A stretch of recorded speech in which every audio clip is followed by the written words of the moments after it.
দেখুন, বই বই হারিয়ে যাওয়া নিয়ে বা বই ফেরত দান না দিয়ে আমি বেশি কিছু বলতে চাই না, কারণ বই হারিয়ে যেতেই পারে, নির্দিষ্ট নিশ্চয়ই নিয়ম আছে, ফাইন দিতে হয় বা কিছু একটা থাকে, জেনারেলি লাইব্রেরির যা নিয়ম থাকে, তো স্বাভাবিকভাবে সেই অনুসারে কাজ করবে। আর এপাং ওপাং ঝাপাং আমার মনে হয় লাইব্রেরিতে না থাকাই ভালো। উনি লিখেছেন, প্রচুর বই লিখে নাকি একসময় দল চালাতেন।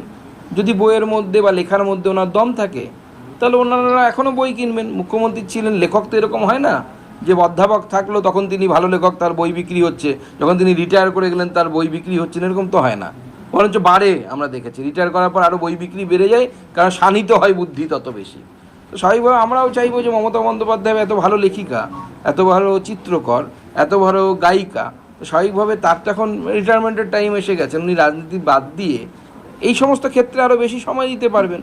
তো তার তো বই বিক্রি বাড়বে, বাজারে বিক্রি হবে, কলেজ স্ট্রিটে দেখবেন প্রত্যেকটি দোকানে দোকানে এপাং ওপাং ঝোপাংয়ের বই পাওয়া যাবে। তো লাইব্রেরিতে থাকলো না থাকলো তাতে ওনারও খুব একটা হেরফের হবে বলে আমার মনে হয়।